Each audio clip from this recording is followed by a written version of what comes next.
আসসালামু আলাইকুম everyone, welcome to our page বাংলায় শব্দে শব্দে ইংলিশ।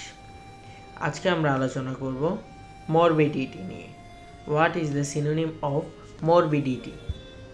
বাংলায় ভাবলে ভাবা যায় মরবিডিটি হচ্ছে এমন একটি শব্দ, এই শব্দটাকে যদি আমরা বিভাজন করি তাহলে আমরা পাবো মোর প্লাস বিট প্লাস ইটি।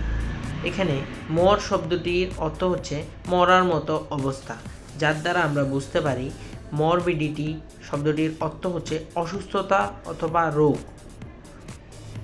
এবং এর সিনোনিম হচ্ছে ডিজিজ। দেখলেন তো কত সহজে আমরা মরবিডিটি শব্দটির অর্থ ও সিনোনিমটি জেনে গেছি। এভাবেই আমাদের পেজ হতে সহজে ইংরেজি শব্দের অর্থ ও সিনোনিম জানতে আমাদের পেজকে ফলো করে সাথেই থাকুন। ধন্যবাদ সবাইকে।